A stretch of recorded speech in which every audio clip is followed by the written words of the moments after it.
ఓం శ్రీ గురుభ్యో నమః. రవి బుధుల యొక్క కలయిక సెప్టెంబర్ 5వ తారీఖు నుంచి 16వ తారీఖు వరకు కూడా 11 రోజుల పాటు రవి బుధులు సింహరాశిలో సంచారం చేయబోతున్నారు. రవి స్వక్షేత్రంలో సింహరాశిలో ఉండటం, సంవత్సరం తర్వాత మళ్ళీ అదే సింహరాశిలోకి సూర్య భగవానుడు ప్రవేశించటం, అది కూడా మిత్రగ్రహంతో ఏదైతే 11 రోజుల పాటు మిత్రగ్రహంతో కలిసి ఉండటం వల్ల బుధాదిత్య యోగం అనేది ఏర్పడింది.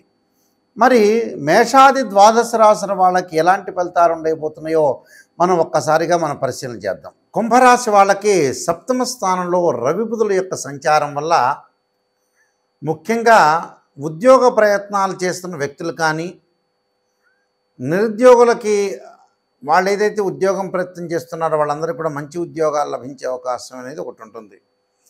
విదేశాల్లో ఉండే పర్సన్స్ కూడా గత కాలం నుంచి నిరుద్యోగం నుంచి బాధపడే వ్యక్తులందరికీ కూడా మంచి ఉద్యోగాలు లభిస్తాయి. ఉద్యోగాలు లభించడమే కాదు, ఆర్థిక పరంగా ఆదాయం అనేది కొంత వెసులుబాటు కావటం, ఆర్థిక పరంగా ఆదాయం అనేది బాగా పెరుగుతుంటుంది. పెరుగుతున్నా కూడా ట్రాన్స్ఫర్లు, స్థానచలనం జరగటం, ఇళ్ల మార్పులు, బంగారు ఆభరణాలు, కొంత డబ్బులు ఖర్చు అయ్యే సూచనలు కూడా ఉంటాయి. దానికి కారణం ఏంటంటే వృధా ఖర్చు కావు కానీ అసెట్స్ కొనుగోలు చేస్తుంటారు వీళ్ళు. అంటే వ్యవసాయ భూములు కానీ, అలానే ప్రాపర్టీస్ కానీ, ఇలాంటివన్నీ కూడా వీళ్ళు కొనుగోలు చేస్తుంటారు. దాంతోపాటు భార్య పిల్లల యొక్క ఆరోగ్య విషయంలో కొంత శ్రద్ధ పెట్టాలి. శరీరం ఆరోగ్యం సరిగా లేకపోవటం, దీర్ఘకాలిక వ్యాధులు ఉన్న వాళ్ళు మాత్రమే గుర్తుపెట్టుకోండి, దీర్ఘకాలిక వ్యాధులు ఉన్న వాళ్ళు మాత్రమే కొంత ఇబ్బందులు కలగటం, ఇరుగు పొరుగు వారితోటి సంబంధ బాంధవ్యాలు కరెక్ట్గా లేకపోవటం, విరోధ భావాలు రావటం, భార్య తల్లి తరఫున బంధువుల రీత్యా కూడా కొన్ని బాధలు కలుగుతూ ఉంటాయి. అంటే భార్య తరఫున కానీ, తల్లి తరఫున కానీ, మేనమామలు కానీ, అలానే పిన్ని వాళ్ళు కానీ, భార్య తరఫున ఉండే బావమరుదులు కానీ, భార్య తరఫున అక్క చెల్లెలతో కొంత విరోధ భావాలు వస్తుంటాయి. విరోధ భావాలు కలగకుండా లౌకిక భావంతో ఉండండి. అనవసరమైన ప్రయాణాలు చేయొద్దండి. ఎవడో పిలిచాడు కదా అని మనం ప్రయాణం చేయటం కాదు, మన అవసరంగా నిజంగా పని ఉంటేనే ప్రయాణం చేయండి. నూతన ప్రయత్నాలు చేయకపోవటం మంచిది. ప్రభుత్వ పరంగా అంటే ప్రభుత్వ ఉద్యోగం చేస్తున్న వ్యక్తులకు పై అధికారుల యొక్క ఆగ్రహాలకి కొంత గురయ్యే అవకాశాలు ఉంటాయి. కాబట్టి మన రహస్యాలన్నీ కూడా వాళ్ళకి చెప్పకుండా ఉండటం మంచిది. జాయింట్దారుల వల్ల కూడా కొంత నమ్మక ద్రోహం కలగటం, భార్యాభర్తల మధ్యలో కూడా కొంత అభిప్రాయ భేదం రాకుండా, డిఫరెన్స్ ఆఫ్ ఒపీనియన్స్ రాకుండా, బాండింగ్ అనేది డిస్ప్యూట్స్ అంటే బాండింగ్ అనేది కరెక్ట్ నీడ్, డిస్ప్యూట్స్ రాకుండా కూడా చూసుకోండి. జాయింట్ సంబంధించిన బిజినెస్ చేసే వ్యక్తులకు కూడా కొంత నమ్మక ద్రోహం కలుగుతుంది. అంటే మన కింద ఎవరొకళ్ళు ఉంటారు, పార్ట్నర్షిప్ తీసుకుంటాం, అలాంటి వ్యక్తులు ఏదైతే ఉంటుందో ఆ పార్ట్నర్షిప్ వాళ్ళని కూడా తొందరపడి నమ్మొద్దండి. అలానే నెగిటివ్ ఉండొద్దండి, అలానే పాజిటివ్ ఉండొద్దండి, మిశ్రమైన ఫలితంలో ఉండండి. మనస్పర్ధలు రాకూడదు. శరీరం బలహీనత వల్ల కూడా కొంత తాపము, అవయములు, నొప్పులు, కొన్ని ఇబ్బందులు కలగకుండా చూసుకోండి. చిక్కులు చికాకులు ఎక్కువగా కలగకుండా చూసుకోండి. అంటే భార్య యొక్క ఆరోగ్యం కూడా చాలా ఇంపార్టెంట్. అభిప్రాయ భేదాలు, అధికారుల యొక్క ఆగ్రహాలకు గురయ్యే అవకాశం ఉంటుంది. కాబట్టి ఇలాంటివన్నీ కూడా జాగ్రత్త వహించి ముందుకు వెళ్ళండి. అంటే ప్రతి పనిలో కూడా కొంత ఆచితూచి అడుగు వేసుకోవాలి. ప్రతి దానిలో కూడా నెమ్మదిగా ఆలోచన చేసి ముందుకు వెళ్ళండి. ప్రతి దానిలో కూడా అభిప్రాయ భేదాలు రాకుండా చూసుకోవడం చాలా మంచిది. అలానే సంచారం చేస్తుంటారు. సంచారం చేయటం, ప్రయాణాలు, అలానే కొన్ని లావాదేవీల విషయంలో కూడా కొద్దిగా జాగ్రత్త పడండి. అంటే స్థానచలనం జరిగే అవకాశం ఉంటుంది. గృహ ఉపకరణ వస్తువులు కొనుగోలు చేస్తారు, ఇళ్ళు కన్స్ట్రక్షన్ చేయాలని కొంత ఆలోచన చేస్తారు. విదేశాల్లో కూడా ఆ దేశం యొక్క పౌరసత్వం, ఆ దేశంలో కూడా వాళ్ళకు ఉద్యోగం లభిస్తూ ఉంటుంది. ఉద్యోగం లభించడమే కాదు, వివాహ ప్రయత్నాలు కూడా వీళ్ళకి మంచి జరిగే అవకాశాలు ఉంటాయి. వివాహపరంగా వీళ్ళు కూడా ముందుకు వెళ్ళొచ్చు, వ్యాపార పరంగా ముందుకు వెళ్ళొచ్చు. కొన్ని నూతన వ్యాపారాలు చేయాలని కూడా ఒక ఆలోచన చేసుకుంటారు. సరైన మార్గాల్లో సరైన నిర్ణయం తీసుకుంటారు. అలానే ప్రతి దానిలో కూడా కొద్దిగా ఆరోగ్యం లోపం లేకుండా చూసుకోండి. భార్యాభర్తలు ఇద్దరు కూడా పిల్లల విషయంలో కానీ, అలానే విద్యార్థులు మంచి చదువు చదివే అవకాశం, చదువు పట్ల ఆసక్తి చూపించే అవకాశాలు కూడా ఎక్కువ ఉంటాయి. కేవలం ఆరోగ్యపరంగా నేను కొన్ని పరిహారాలు చెప్పాను. ఆ పరిహారాలు చేసుకొని మీరు ముందుకు వెళ్ళండి. ఇవన్నీ కూడా గోచారరీత్యా చెప్పబడే ఫలితాలు. ముఖ్యంగా గోచారం అనేది ఏంటంటే కొంత పర్సెంటేజ్ మాత్రమే ఉంటుంది, గమనించాలి వీళ్ళందరూ కూడా. ప్రతి నెలలో కూడా కొన్ని రాశి ఫలితాలు ఉంటాయి, గ్రహాల యొక్క మార్పులు ఉంటాయి, కంజంక్షన్ ఉంటుంది. ఈ కంజంక్షన్లో ఏదైతే మన గ్రహం బాగలేదో ఆ గ్రహానికి ఆ దోష పరిహారాలు శాంతి చేసుకోవటం ముఖ్యం.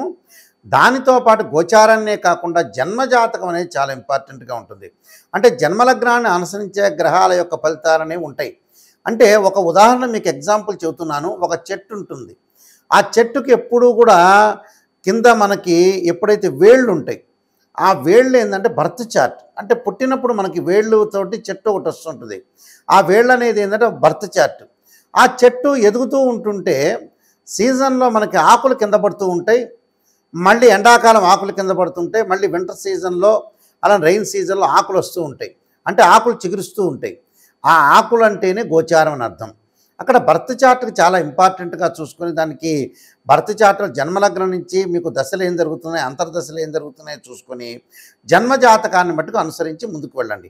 ఈ గోచారం అనేది సపోర్ట్గా ఉండే అవకాశాలు ఉంటాయి కాబట్టి ఈ గోచారము చూసుకోండి. కానీ మెయిన్ వచ్చేటప్పుడు బర్త్ చార్ట్ను పెట్టి అనుసరించి మనం ముందుకు వెళ్తే చాలా మంచిది. అందువల్ల ఏదన్నా రెమెడీస్ అనేవి ఉంటే కూడా జాతకాన్ని బట్టి అనుసరించి ముందుకు వెళ్ళాలి. గోచారం అనేది ఈ నెలలో ఎలా బాగుందా లేదా చూసుకోవాలి. అలానే మనం పుట్టినప్పుడు కూడా సమయాన్ని బర్త్ చార్ట్ని చూసుకొని జన్మలగ్నాన్ని అనుసరించి చెప్పడం అనేది చాలా మంచిది. అయితే ప్రత్యేకంగా కొన్ని పరిహారాలు చేసుకుంటే మీకు మంచి జరిగే అవకాశం ఖచ్చితంగా ఉంటుంది. సూర్యభగవానుడు ఆరాధన చేయాల్సిన వ్యక్తులు ఎవరైనా సరే ఈ రాశి వాళ్ళు ఏమి చేయాలని చాలామంది కూడా సందేహం అడుగుతుంటారు. ముఖ్యంగా 4 విషయాలను ప్రత్యేకంగా చెబుతాను, వింటుండండి మీరు.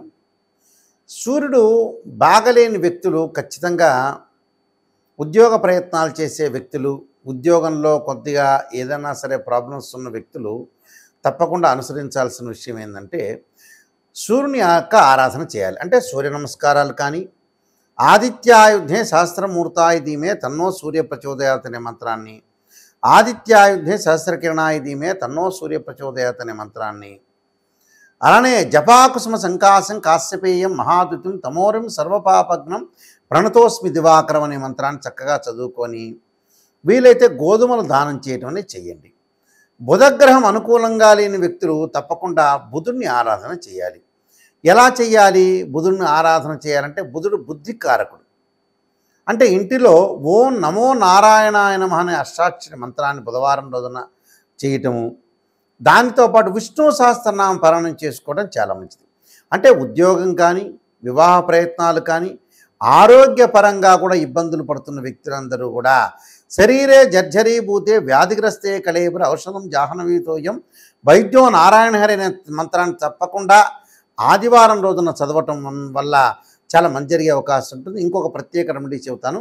మనకు గోధుమ పిండి ఉంటుంది. ఆ గోధుమ పిండితో 2 ప్రమిదలు తయారు చేసి ఆ ప్రమిదల్లో చక్కగా ఆవు నెయ్యి వేసి 2 ఒత్తులు వేసి దీపారాధన చేయండి.